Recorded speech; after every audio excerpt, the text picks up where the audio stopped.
Hello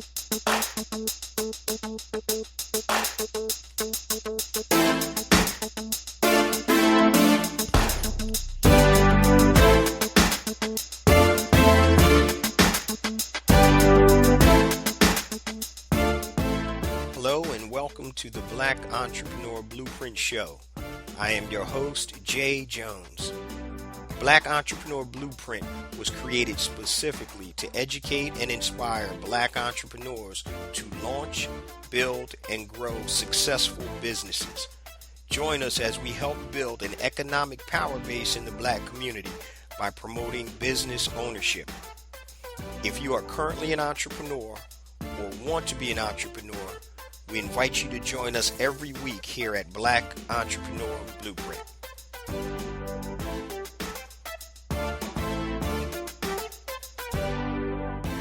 Welcome to the Black Entrepreneur Blueprint, episode number 348. I'm your host, Jay Jones, and today we have another outstanding and informative show in store for you. Today we're going to be speaking with Miss Christal Jackson, the founder of Head and Heart Philanthropy and Mosaic Genius. And on today's show, we're going to discuss how Christal helps connect Black people and Black businesses to resources and opportunities. Now, before we get to today's episode, I just want to share a few things with the BEB family. First and foremost, I want to welcome all first-time listeners to Black Entrepreneur Blueprint. Welcome to the BEB family. Please stick around until the end of today's broadcast, and I'm going to share all my social media contact information and links to my resources such as my new book, A New Black Wall Street, Circulating the Black Dollar Worldwide by Building Successful E-Commerce Businesses, and also two platforms I've created to help circulate dollars in the Black economy, BeSmartByBlack.com and HireBlackFreelancers.com, and also my new rebranded, rebooted Black Entrepreneur Blueprint Academy. So we'll talk about all of that at the end of today's episode. Now, let's get ready for this amazing interview with Miss Christal Jackson. We are live with Miss Christal Jackson, the founder of Head and Heart Philanthropy and also Mosaic Genius. Christal, how are you today? I'm good, and you? Good to see you. Thank you so much. First and foremost, I want to thank you for taking out your time to talk with me and the Black Entrepreneur Blueprint family. And today, we're going to talk about a topic that's very timely. In terms of our pandemic effects on small business and closing the technical gap. So before we get into that though, Christal, just give us a little background on you personally, and then we'll jump into our topic for today. Great. Well, first of all, again, thank you for having me. I'm a third generation entrepreneur. I think I'll start there. So I totally understand this game of entrepreneurship. It is a game. Mm-hmm. And about 20 years ago, I started working in what we call the impact sector. I grew up, average middle class family, values around helping and service. And I knew I wanted a career that would allow me to sort of do that. Like I wanted to wake up every day and do something where at night I could say, oh, I've been able to make the world a better place. And at Spelman, I didn't really see a clear path to get there. So I started to try and figure out what's this whole sector of the nonprofit space. So I'll fast forward. After grad school, I interned with the Children's Defense Fund with Mary and Ray Edelman. And I say, if you have any desire to do impact work, you have to know her. She's the queen of this. I mean, she built the Children's Defense Fund. And then after that, I exit interview with Mary, and she said to me, if you learn how to raise money, you'll always have a job. And I thought, wow, well, let me figure out how to raise money. And so I went and worked for UNCF. And where I'm going with this story is, regardless of whatever field you are in, I think if you understand the business of that field, like you understand the business model behind it, I think you will be set up for success. And so in the impact space, it was figuring out how to raise money and what drives people to give. And I launched Head and Heart Philanthropy because I think we've chatted about this before, but I launched it because I knew in our community Black people are very comfortable talking about giving and giving back and being helpful. I knew ultimately that was not where I wanted to end up.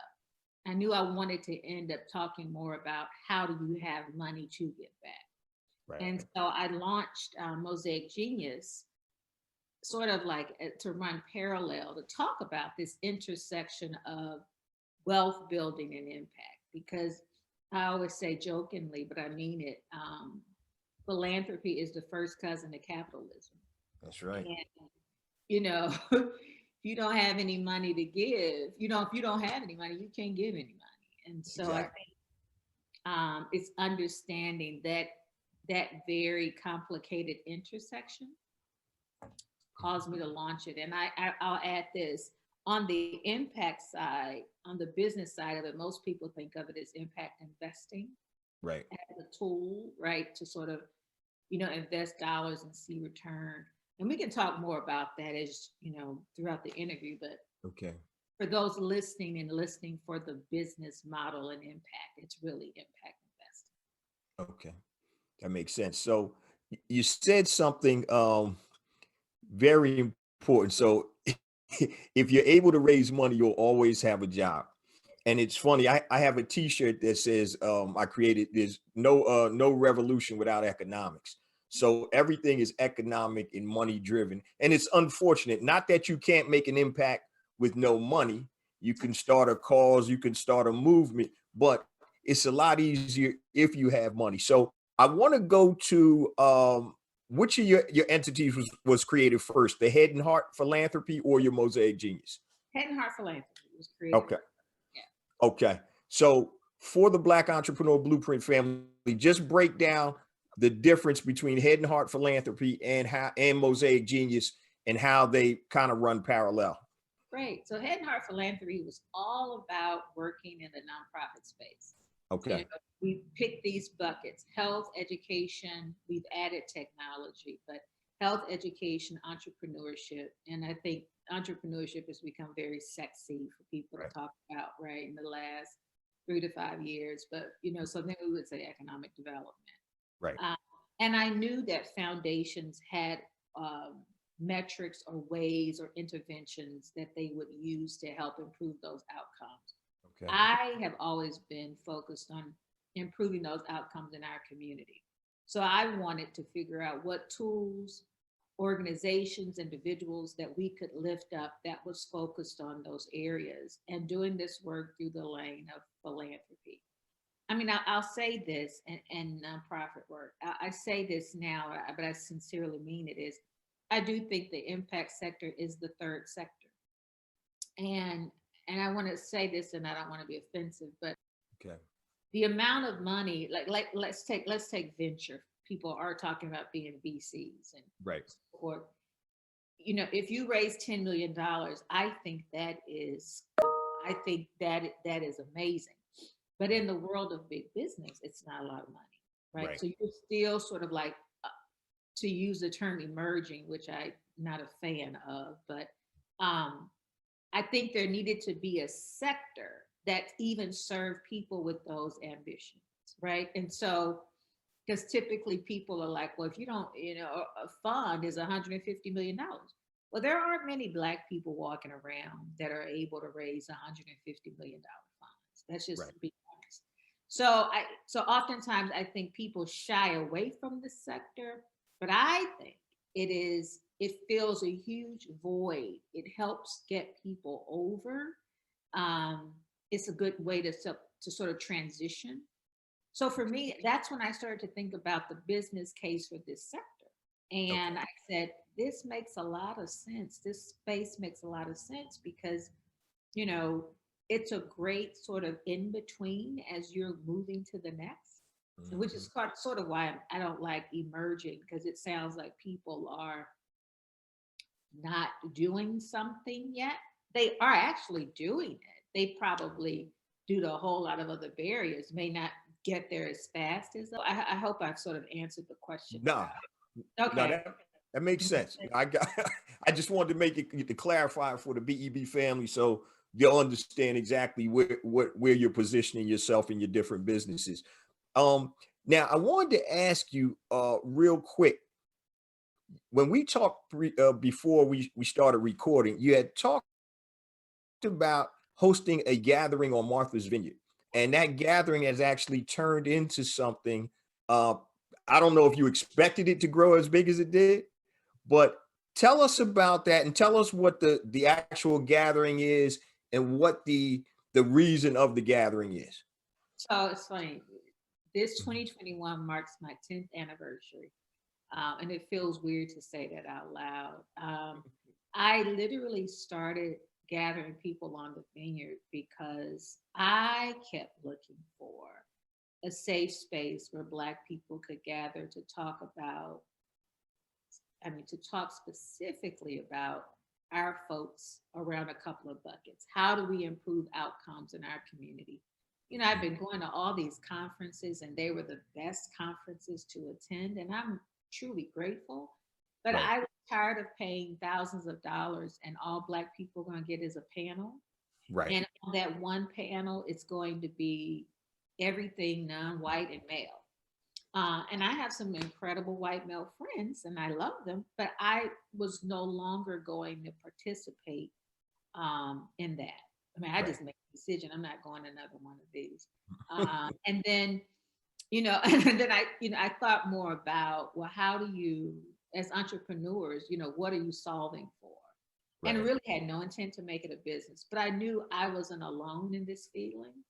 And I know I talked to enough professionals who over time were like, I want to do X. And at the time, it was the height of the killings in Chicago. And people were talking about, God, what can we do? And so I thought, I'm working with all these amazing people in my practice and I have great friends. They Mhm. should know each other. And Right. literally invited about 30 people to come that I thought should meet and collaborate and find tools and ways to work together. And so when it was over, they were like, well, next year. And I was like, next year? Like I literally had no, I had no desire. I was like, oh my God. Well, and I kept going. And I'll say this, I kept going because every year someone would walk up to me and tell me how much they needed this experience. And Right. I'm not talking about people early in their career. I'm talking seasoned Wow. people Okay. walking up saying, I needed this room because oftentimes I'm the only one advocating for something else. People start talking about what it meant to have to talk about our community and not have to qualify it, Right. right? And the other thing I'll add was I knew I was onto something, and so I said, "Well, Christal, you have to be intentional about this, right?" So the first intention I had was I only wanted Black people to speak, and that's going to be like, "Ooh." For the Mhm. first 8 years, I did that because I thought that Black people needed to see themselves as the experts. Right. Because I think there is, there's so much that happens psychologically and subconsciously. And I felt like Black people have forgotten you are the expert. Right. You have the lived experience, you have the knowledge and the ability. And so I wanted to create a room when they walked in and they were like, oh my God. So they start walking, God, he's so smart. She's so smart. And I was like, yeah, everybody in here is smart. But Yep. everybody in this room is smart. But you've probably sort of forgotten that. And then around year 8, I did open it up to practitioners that were not Black to speak, but that were working specifically in our community. But I was intentional about that. That was the first thing I was intentional about, which Okay. had a lot to do with how I was raised. The second thing I was intentional about was who I invited. Okay. So it wasn't a room if you are like, so popular and the fanciest. No, Right. I invited. I was intentional. Two things were very important to me. One, you had to care about making money as much as you cared about giving it away, right? Okay. As much as you were committed to finding wealth, you had to be equally committed to impact. And I shouldn't necessarily say giving away money, but Right. in other words, you had to be a person who was like, I'm going to go and I'm taking someone with me. Right.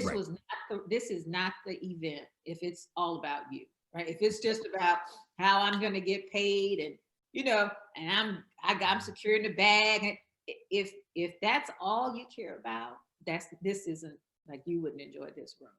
So Gotcha. I was very intentional about people who understood that that was what we have to do. And Okay. then the third thing is I was intentional about how people have made their money. Okay. Right? So what I mean by, and see, this gets to the heart of impact. That's why a lot of times when people say I'm in impact, I chuckle because I'm like, okay. Mm. Um, impact investing and being in the impact sector, it's making certain that as you make money, it's not causing harm. Okay. Okay. Makes sense. Yeah. So if you are out here, if your company is creating more pollution, Mm-hmm. but you got a scholarship fund, that's nice.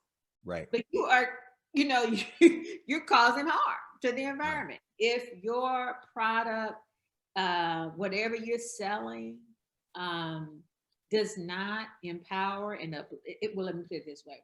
If it disempowers and causes harm, even if you're black and peddling it, I'm not Right. interested, right? And so if you're working for a company that does not promote women and encourage diversity, and you the only one, and you've been the only one, you probably aren't the executive for this Right. space. So I wanted to create a space that was very intentional, and I'm happy. We curate about $3 billion. Oh, wow.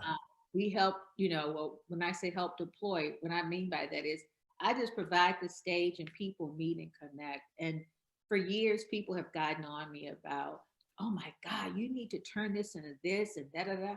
And in other words, they thought I should be more transactional. Right. And that was not what I wanted to do. It was not what I started out to do. And I think it's actually been my secret to my success is that I didn't have a hidden agenda like, okay, now I got to be in your deal. In fact, Right. I don't even want to know. Right.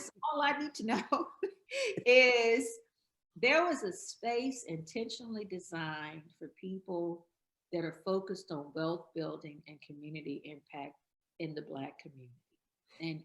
And again, I kept going to conference after conference. I didn't see it.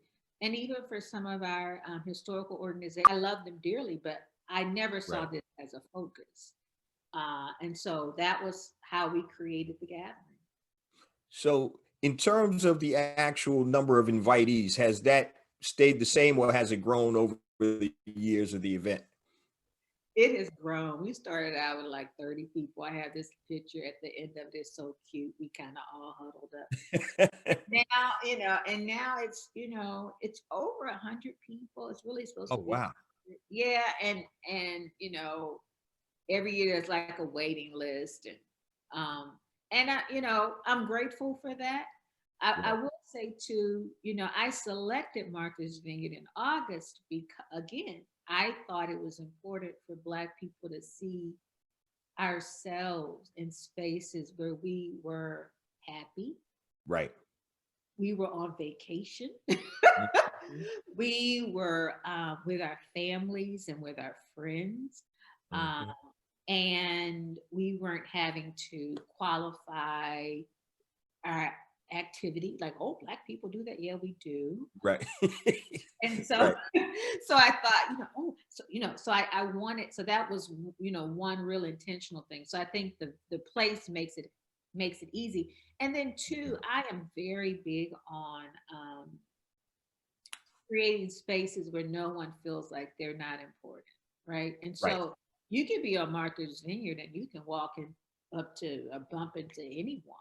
Right. And that's the way my summit is intentionally designed. There's no VIP room. Uh, Okay.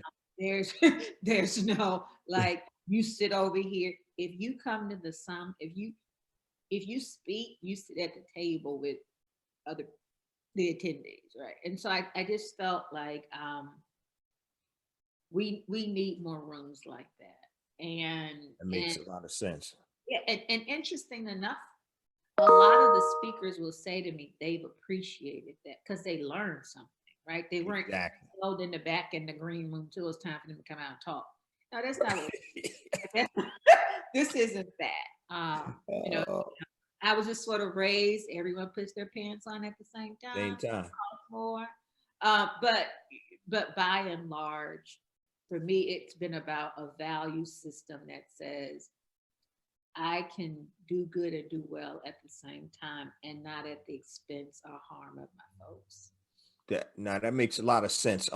Is there a monetization aspect for you for putting this together? I know you want to do some philanthropic things, Yes. but but Well, you this know, is good. I mean, it's not a cheap conference to attend. right? Um, and so I'll say that. And Gotcha. the other part of it is most people are really helping to underwrite. And I don't want to put people on display and say like, oh, Right. scholarship to you, but a lot of Right. times, if you are younger, if you are a new entrepreneur, you may not have the money just lying around, right? To spend. So we try to figure out ways we can support. So a lot of times the money ends up defraying those costs for people that Mm. way. My business, I've created. The interesting thing is, I've created a whole business on that most of these people aren't even clients. That's the Right. fascinating part. That Right. most people who participated in it, they're not even really my clients. Really? Okay. Yeah, yeah. So, Yeah. so I've been able to, I don't know how, but figure out I've been able to make these two worlds separate. Separate. Yeah. Now, do you have a format, a set format for the actual event, and is it a multi-day event? Yeah. So it's a multi-day event. Okay. It is, it is it's networking. Hmm. It's fireside chats, Hmm. and it's panels and workshops, and then Okay. and then we have fun. Try to have fun in the Cool. evening, right? So it's two and it's normally 2.5 days, of that, and I just, I don't even I speak once Okay. the opening, and then I sit back the Cool. rest of the time. And amazing people. I have a tremendous board of advisors, and I have friends that just know how to step in and run the 2 days in terms of the content. Because for me, again, it was about creating a space for the people who come. Right. Like, they know me, I know them. They don't, Right. yeah, they don't need me. I don't need to stand up and this is mine and I've done it. This isn't, no. Right. No. Now that's good. That's good. So you're a true facilitator uh Yeah. for the whole event. Now you had mentioned some of the results of the conference, Yeah. or not, or of the over the years, which Yeah. is great. Have there been any specific results? And I know you don't know all the deals per se, and you're not in the deals that you're really proud of. Oh my God, yeah. There are. I mean, it's their stories to tell, but I'll say this. Okay. There have been people that literally they were able to scale their work. Um, Cool.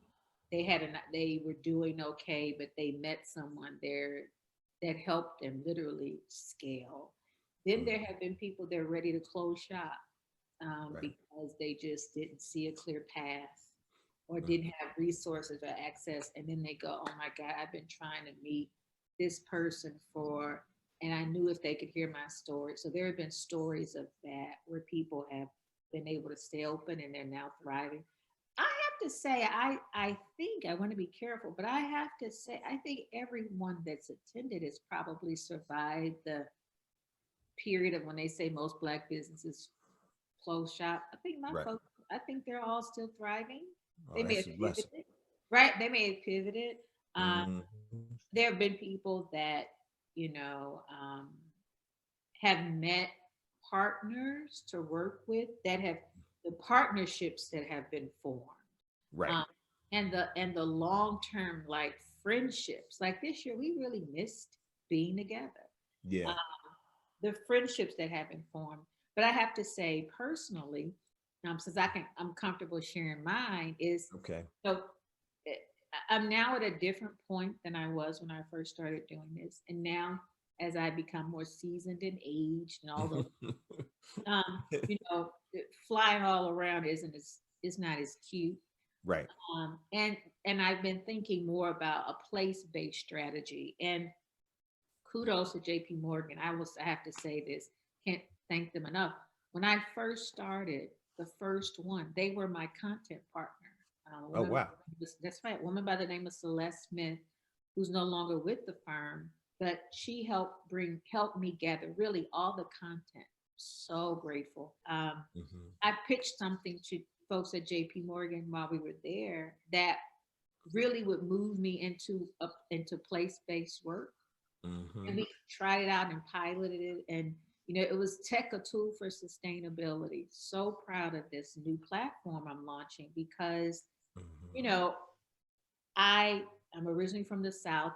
I'm a daughter of the Gulf Coast. Hmm. So I'm very familiar with hurricanes. Right. Um, Family came over from Haiti through New Orleans first. So quasi NOLA.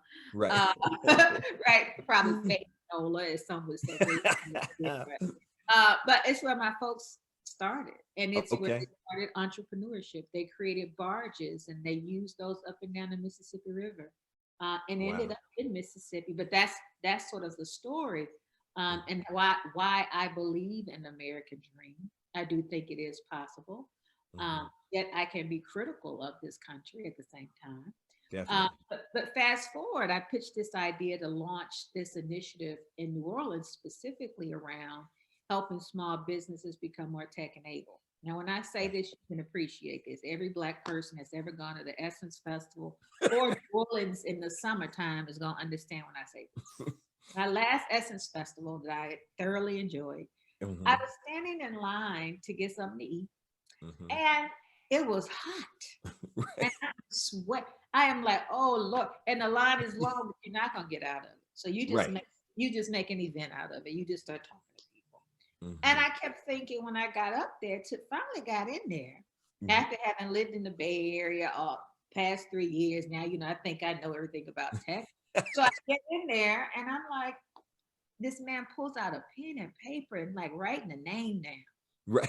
And I said, this is why we've been outside for the last 3 hours. Right. And I kept thinking, what would it look like if businesses here use more technology?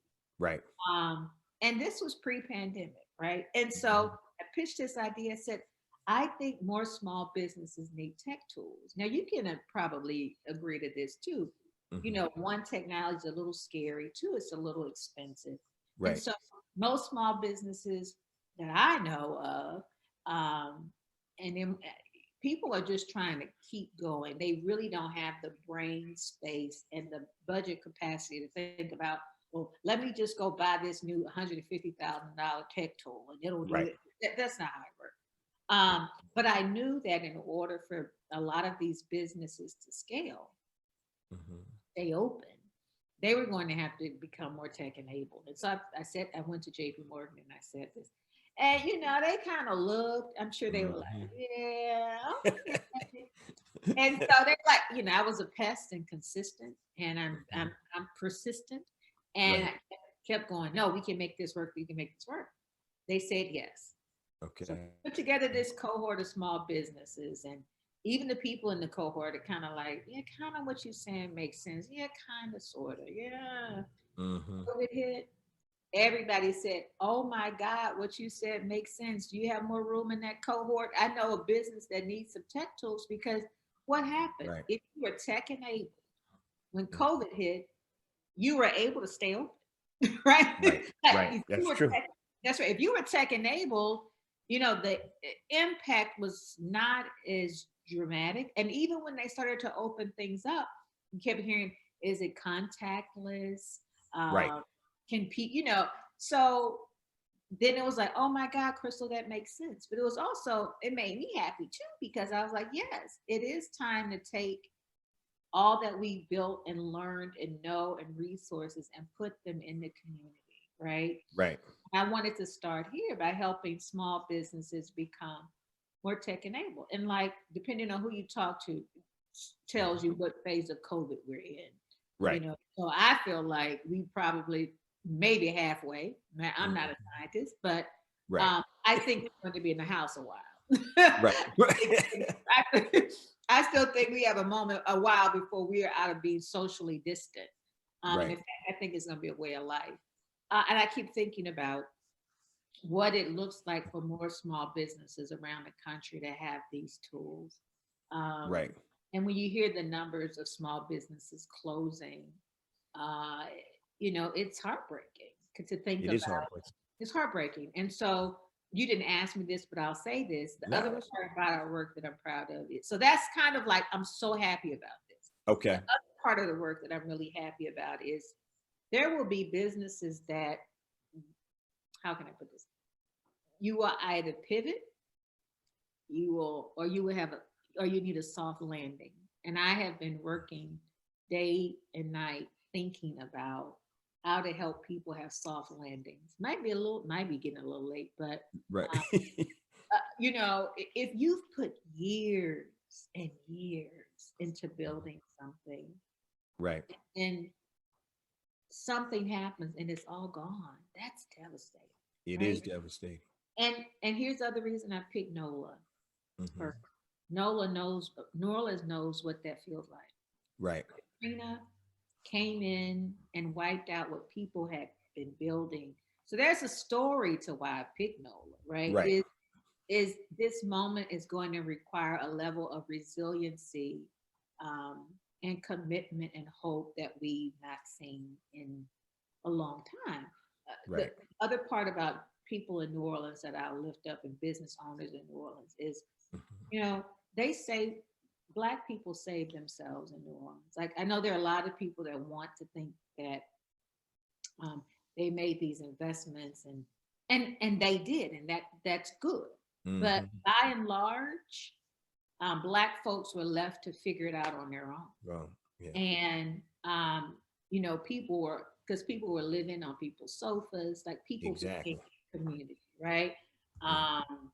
Not charging you rent, but just whatever it was you had to do to help people sort of get back on their feet.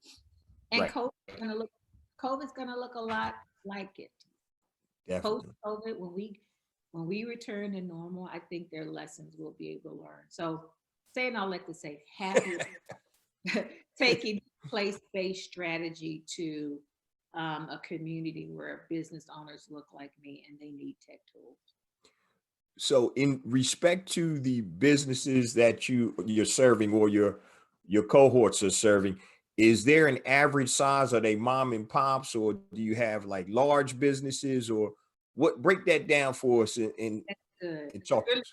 really good question. And that's one of the things I went back and forth with JP Morgan is Mhm. I was open because you can be mom and pop, but with the right technology, you can, whoop, whoop, whoop, you Yep. can, you know, Hmm. It's um, true. so I didn't want to discriminate. I just wanted you to have a real legitimate business.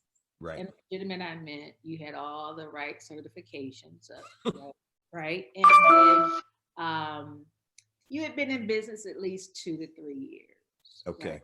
So that was sort of like the criteria for me. Okay. So no revenue, specific revenue numbers or anything. You just needed to have a business that Mhm. I could see where if technology was infused, your business could be was sustainable or it could Okay. scale. Yeah. So in terms of the technology that you were implementing or helping these businesses implement, was it something as simple as software as a service? Did you have large, technology? Don't I mean? So I'm trying to figure out. So if somebody wanted to say sell on online, and they're mom and pop, Yeah. and did like there's all types of way you can sell on Amazon. You got Shopify. You got all types of platforms. So was it out of the box software or technology mostly, or was it customized technology? It was really simple, right? Okay. The businesses, um, one company just, needed the inventory that you would need if you're running a restaurant. And I learned this. There's software that you need to help you truly understand what it costs to create a product. Right. Every little, but technology can help you figure that out. And you have to know this if you want to go to the SBA for a loan, right? I Right. didn't know that, but they knew that this business now has that. I'm so happy because now they are better positioned to talk about their business. Yeah. A hair salon. Uh, she was using a book and some paper, you Oh know, Lord. right. And so she didn't know anything about scheduling. She didn't have a scheduling tool Hmm. and, a way to communicate with her clients beyond, trying to pick up a phone call, but pick up a phone. It was the difference it made in her business. And then, her industry had these requirements to open back up. You have to have these things. Right. Helping her get set up with the right type of tools and kiosks was a Yeah. life changer for her business. And I mean, and if it just depended. It could be sometimes people just needed more tools. They were, some people are thriving, and some businesses are thriving in COVID. Exactly. And so it was, I need to hire more people. I need more computers. Well, you may not have the money until you get the contract and the check, right? Right. You Right. have to go, right? But you still needed X amount of new computers or whatever the case may be. Being able to help with that. And it's something you mentioned about creating more online stores, helping people think through what was the technology that they needed so that they could do that. So again, it wasn't always something, like we up sometimes I think we overthink like Yeah. what I need. No, it is sometimes it's just a couple of simple tools.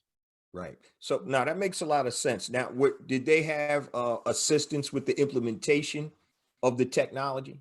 Yeah, so Okay. what they did. And and I within the budget that I had, I made certain we helped as many people as we Yeah. could. But they were able to see just what a little difference of technology, the little difference it made. So, Definitely. well, that restaurant I was standing in line, Yeah. fed festival. Now, I don't know, but hopefully I Mhm. can get them too and say, listen, this tool, so when it opens back up, people Right. can go around the corner and shop and then buzz and come eat, right? Just Right. something simple like that. Because I think about, everybody didn't stay in line that day. I Right. did. Right. But Yeah. money walked away versus how much they could have possibly. Yeah. That reminds me of a story. When you were talking about the pen, the taking orders or whatever for the salon or whatever with a notepad and pen or whatever. So there was a new black rib restaurant, and I knew the guy. He was a friend of a friend. Okay. So I said, all right, I'm gonna go support support this restaurant. And he'd been open about a week. And the first thing I noticed when he got in there, they were taking orders with a regular pad. Hey, I want, give me a platter of ribs or whatever. And I'm and I'm thinking to myself, this isn't good, right? so Messed up so with, they take what'd you say? I said, this gonna get messed up with all that. Exactly. So they're taking orders, and I saw his son, and his son and my daughter were friends, my youngest daughter. So I was like, "Hey, man, y'all need a POS system, bro. You know, point of sale system." I said, "Not only will it help you with your orders, but it can help you track and keep track of your inventory. What days are you selling? You know, fish on, ribs on. Inventory management. Everything." At what time do I need to be open? You Exactly. this to that? Should I just be a lunch? Should we just do lunch here? Should we just do dinner? All of It, those. all of those metrics. And so I said, you can go right down to Staples and you can get a square point of service system. I said it's very simple to operate. You type in your menu items and it does everything for you. And so I say that to say this. There are many people that start businesses, and me being a serial entrepreneur and a coach, I coach a lot of entrepreneurs. a lot of times you need to make sure that you have the fundamental tools to be successful before you open the doors. And if that means that you have to save up money, to be able to buy the tools, then that's what you need to do. So I go back to a real story of mine when I started. I've had 17 businesses, right? So I think we talked about I started an alarm business one time after I had gone back into corporate after my first business didn't do that well. And so I was working in corporate and as an advertising exec.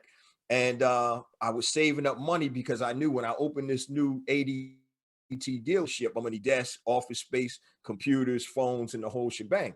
So each time I got paid, I had a list and I'm like, all right, I need this. And so after a couple of months, my basement looked like a full blown office. And I ended up moving in. And one of my buddies was like, man, how did you pay for all of that? I said, yeah, dude, it was over time. And I said, so a lot of times you need to plan because if you start a business and you don't have the tools to be successful, give yourself the edge up and leverage the technology. So I'm with you 100% on that, Christal. I think you're spot on. And I think I didn't share this part of when I started my business. I really became an entrepreneur because I wanted freedom. Right. And a real sort of quick story. My grandmother was sick. Mm-hmm. And my grandmother was my first pen pal. Like she was my grandmother. Right. And I remember, we rushed and we got there and we talked to the doctor. And I was out of town. I could leave home. Where I was living to go where she was living. Right. And the doctor looked at me and I said, so tell me, like how long should we prepare for her in this state? Right. And this is a woman who had never been sick. Mm-hmm. So it was a challenge for everyone. And he said it could be 5 months or she could be like this for 5 years. Mm. I remember calling my supervisor because I had a job. And right. calling him. He said on the phone, well, I told him just what I told you. Yep. And what does this mean? Are you going to be at work Monday? And I was like, this isn't how I want to live. Exactly. Right? That my grandmother, who probably has 5 months to 5 years, whatever that looked like. Right. I did not want to turn her over to some caregiver. Mm-hmm. Or, my mother could not retire. She was a few months from retirement. She couldn't right. leave. She was a few months from retirement. Right. And here I was, the one in the family with flexibility. And I immediately, when I hung up the phone with him, I said, well, I won't be there Monday. Right. Figured out FMLA and all that. Mm-hmm. But you better know, to the point of preparation, mm-hmm. that week, I figured out what I could sell, what I did not need. Mm-hmm. So that I could figure out a way to not have to have a job. Correct.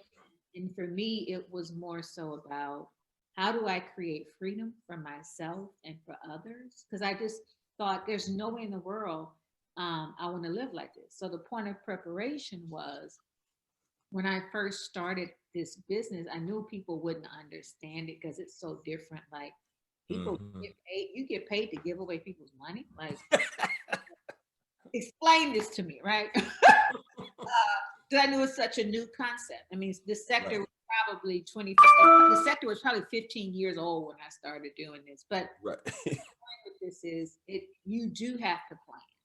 Right. Definitely. Regardless of whatever business you go into, you have to plan. And so I knew that I was going to be starting a business. I wasn't going to have a lot of money to have a cute, my fancy car and trips and all those things, right?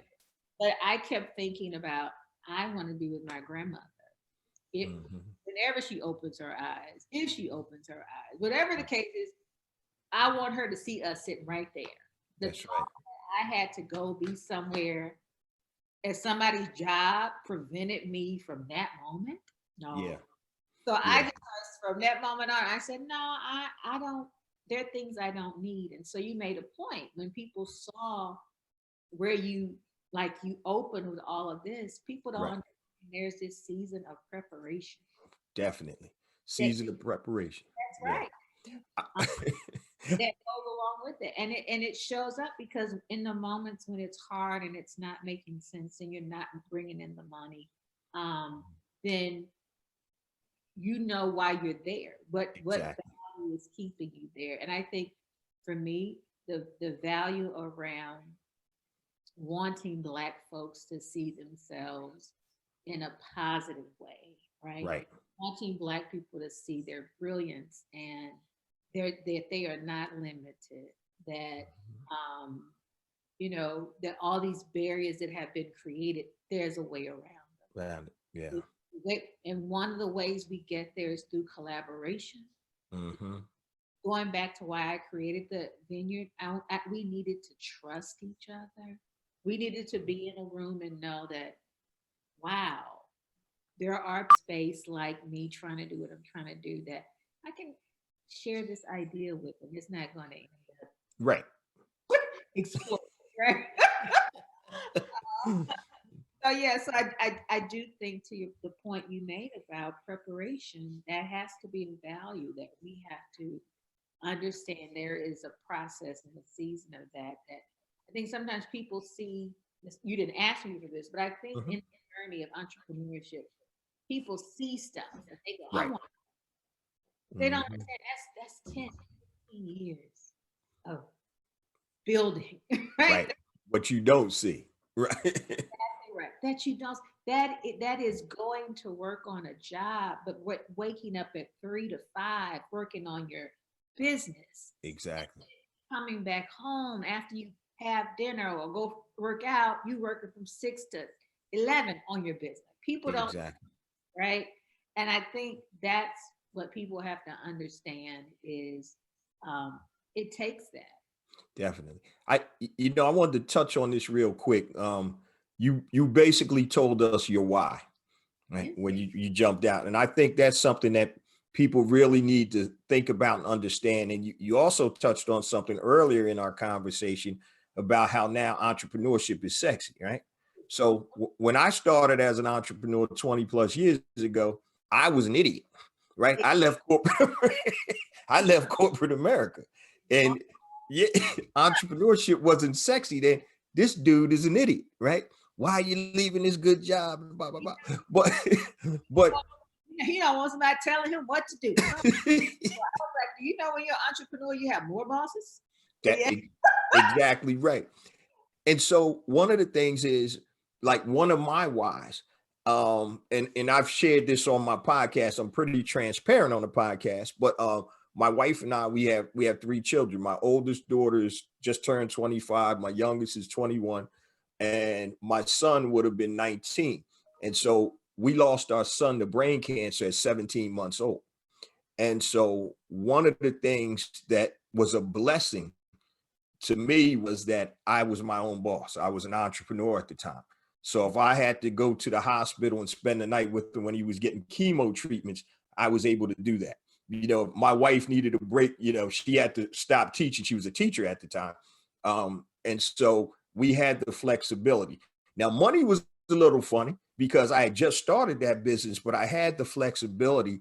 And one of the driving factors behind why I'm a serial entrepreneur and why I'm so hell bent on this is because I always wanted to have that time with my wife and my kids. So one of the greatest, I guess, rewards for me for being an entrepreneur was being able to go to my daughters played sports and, they were great academic students and they played sports in high school and even in college. My younger one did.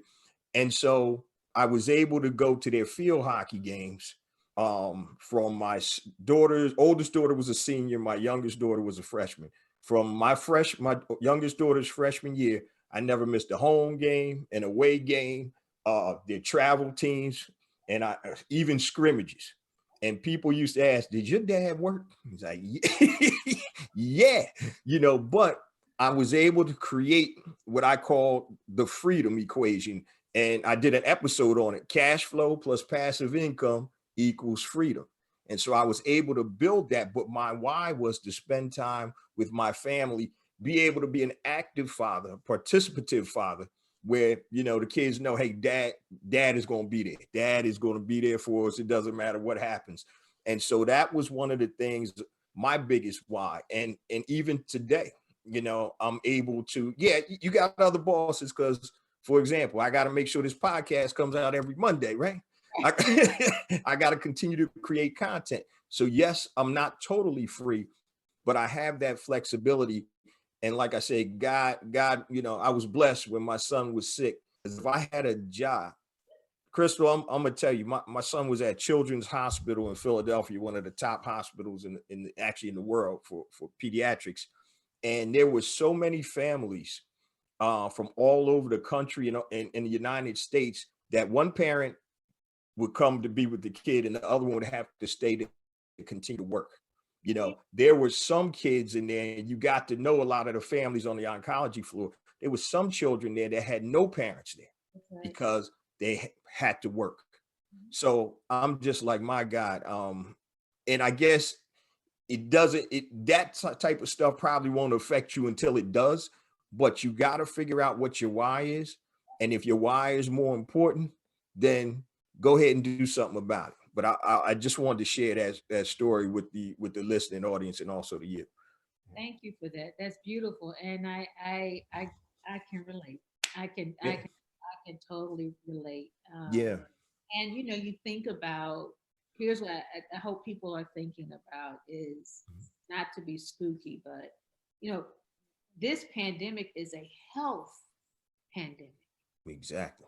and you know, I can think of, I know at least like 12 people who've passed, but I do know there are people Mm. that will be struggling for a while with Yes. health issues. And so many people, their lives are going to look very different, right? Definitely.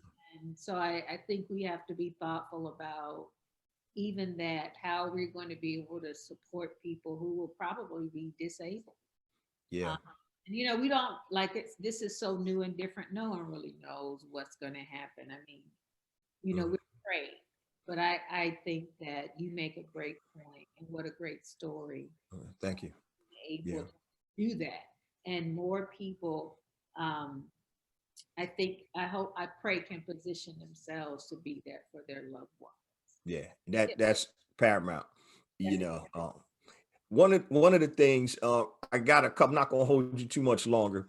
I wanted to ask you in terms of feedback from some of the businesses that you were able to help or assist through your organization. Have you spoken to? Do you stay in touch with those businesses or? Oh yeah, I mean, there are very few folks I've done business with who don't like me anymore. I can see that. It is, as a saying, teeth and gums fall out. I don't know if that's appropriate for the podcast, but sometimes you just fall out. Yep. Though, yeah, they have. I mean, and even if I am not, quote unquote, still doing work for them during this season, we've checked in. Um, Right. I've just said, you know, if I can be helpful as you all think of, and not even hiring me, but Right. and they reached out to me, like, if I can be helpful in thinking through some of these stubborn issues that are appearing around institutional racism that people didn't think existed, but now we all see. Oh Um, yeah. yeah, you know, if you know, if I can be helpful and advise, because people did, a lot of executives panicked and they did not Yeah. know what to do. And so I've talked to several folks, and we've been trying to think through, you know, what we think is going to make sense long term. And I'll say this, you know, the politics and the divisiveness of politics right now didn't make it any better. Right. So, you know, I feel like there were so many storms at one time, and Yeah. helping people try to figure out, you know, how to navigate this difficult moment. I've done a lot of that. And it's funny, you know, LinkedIn made me an influencer. Oh, cool. Yeah, yeah, yeah. And so a lot of companies started reaching out to me. Mm. I just talked to a lot of people, and I said, listen, if we don't do anything beyond this conversation, I hope you can walk away with certain tools to help you go back and make the workplace better and the community. So Yeah. happy to. So what's some advice that you would give to entrepreneurs to help them close that technology gap? Yeah. Well, I would say figure out what you need to sustain your business during COVID. What technology could you implement that would allow you to keep your business doors open? And if you Mhm. have all of them, great. Right. If you're doing B2B, there's still tools you need that someone dealing directly with consumers may need. Like I had to up all of my broadband and all Mhm. the packages that you need to do events or conversations. Like, so I think figure out what is it that you need to keep your doors open and what tech tool can you implement to assist you with that. That's my advice. And start with what you can afford. Yeah, that makes a whole lot of sense. Befo- I'm sorry. Some of these tools are free. Everything's Oh, not. yeah. Yeah, start with what you can afford. Yeah, it's funny. I was just going through as the end of the year is coming up. I'm looking at my QuickBooks and I'm looking at all the money I spend on software, and I'm like, this is crazy. Oh, wow. And so one of the objectives I have for 2021 is to kind of pare down some of the stuff because I have certain software that may overlap in certain areas, and I'm just like, this is insane. Yeah. And that's one of the biggest issues when I'm coaching students. I'm like, look, you're going to need this type of software, this type of software. They're like, oh my God, I haven't made a dollar yet. I said, yeah, but you're going to need to be able to leverage that technology to obviously hopefully make more money. um I wanted to ask you, before we close on out, how can people follow you or get in touch with you if they have any questions? And if you have any social media handles that you want to share, or I don't know, when we talked before, you didn't even want to have your face on the screen. So I don't know if you're private. I'm messing with you right there, Crystal. Yeah, they can follow me on LinkedIn, Christal M. Jackson. We are in the middle of doing a free series called Falling into Purpose. You can find that series there. Interviewed four amazing women: Erica Alexander, Oh, Emily cool. Proctor, two actresses. Esther Tricochet, she is an investor with an incredible story. Cheryl Crusoe, a Black woman in finance. And now we're launching our next series featuring men. So you can find me on LinkedIn. That's where I'm hanging out a lot because I care deeply about people and their businesses and their careers and helping them find ways to navigate this moment. So yeah, find me there on LinkedIn. Tell people how you spell Crystal, because I know there's several ways. That's our Christal. It's Christal. Christal. Gotcha. My brothers named me. Don't ask me where they got that spelling.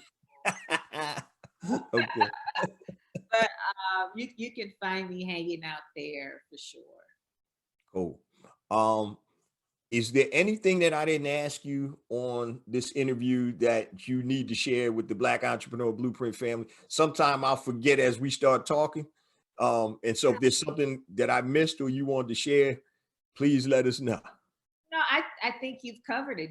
I'm happy you allowed me to talk about the why, and you have a Yeah, why. And I think that at the end of the day, that's what's going to keep us getting up and going. So definitely, into this holiday season, and during this unusual time, I think we're all going to have to dig deep and figure out our why. definitely, definitely.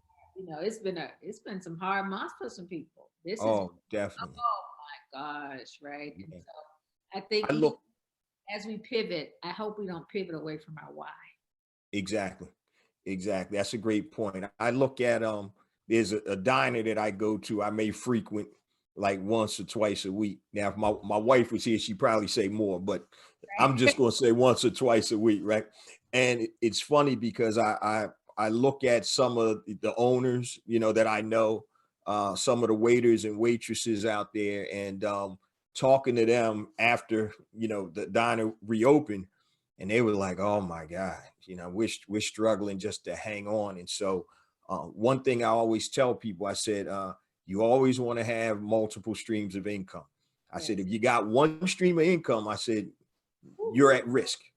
And woo-hoo. so, with the internet, and the way commerce is going, I said, I don't care if you're selling number 2 pencils and paper clips. You Yeah. need to be selling something on, on the internet, right?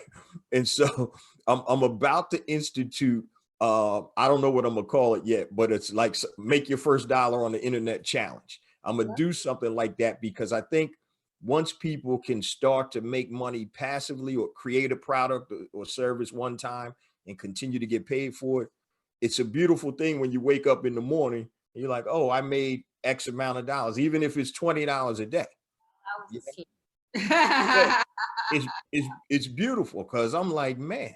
And so I think from my perspective as a coach, a business coach, when people make their first dollar on the internet after they've created a product or service, they're hooked because it's like, man, I didn't even have to do anything after I get, well, you still do, but just the thought of making money while you sleep, you got to get on. Last question for you. This is a tough one now. You ready? I'm ready. Yeah. You got to adjust your glasses and everything. All right. If you had the opportunity to have a conversation with one person, living or dead, who would that be and why? That's a good question. Uh, I would want to talk to Harriet Tubman. And why? Why would that be? Um, you know, who this is gonna sound like when did she decide how did she decide that she had done enough? She said, okay, I've That's a good question. yeah, because I would love to know when did she know like this is enough. Yeah. Sometimes you get that divine intervention that says, be still, or it might be she may have been too old to continue to do what she was doing, or she found a different way to That, accomplish what she needed. you hit it. She found a different way. Yeah. When did she know that she had, that was enough? Yeah. Yeah. That's a great way to think about it. You're wise beyond your years, Christal. I, sometimes it's gotten me in lots of trouble, right? But thank you for that.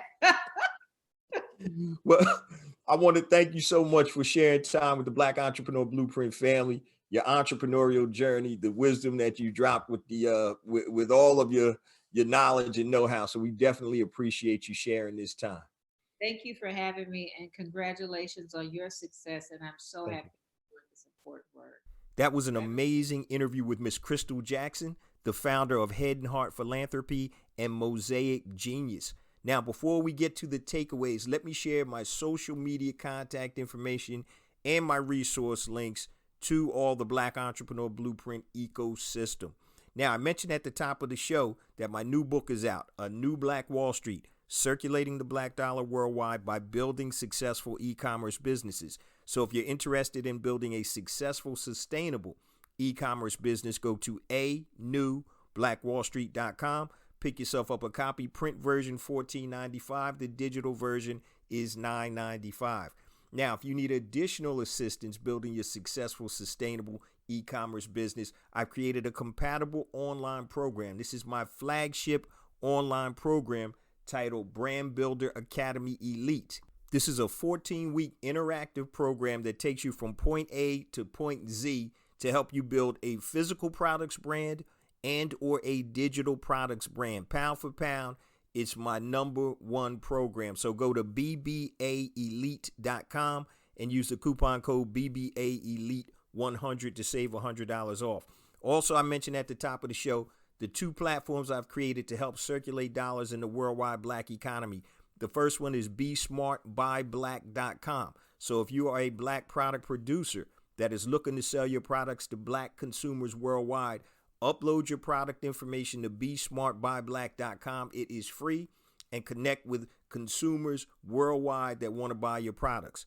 Now, I didn't forget about you freelancers. So if you do anything on Fiverr or freelancer.com, make sure you upload your contact information to hireblackfreelancers.com. HIRE blackfreelancers.com. Once again, connect with Black businesses and Black consumers that are looking to hire Black freelancers. Now, I mentioned also at the top of the show my new rebranded, rebooted Black Entrepreneur Blueprint Academy.